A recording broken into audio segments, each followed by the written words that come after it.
Siz tug'ilgan oyingizga qarab kuchli yoki zaif tomoningizni bilib olishingiz mumkin.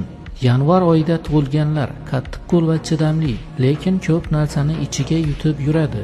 Fevral oyida tug'ilganlar yaratuvchan va original, lekin ba'zida tushunarsiz va o'ziga yopiq. Mart oyida tug'ilganlar sezgir va mehribon, lekin ishonuvchan va tez xafa bo'ladigan.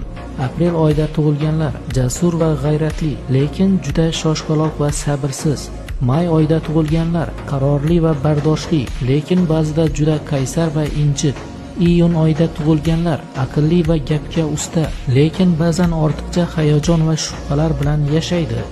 Iyul oyida tug'ilganlar sadoqatli va ishonchli, lekin ortiqcha his-tuyg'ularga berilib ketishi mumkin.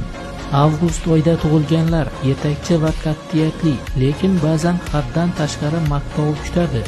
Sentyabr oyida tug'ilganlar tahlilchi va mukammal, lekin ortiqcha mukammallikdan charchaydi. Oktyabr oyida tug'ilganlar jozibador va diplomatik, lekin ba'zida qarorsiz bo'lishi mumkin.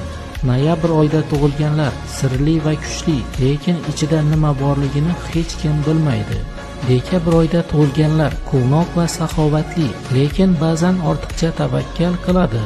O'zingizni topdingizmi? Izohlarda tug'ilgan oyingizni yozing va rostmi yoki yo'qmi baham ko'ring. Bizga obuna bo'lishni unutmang.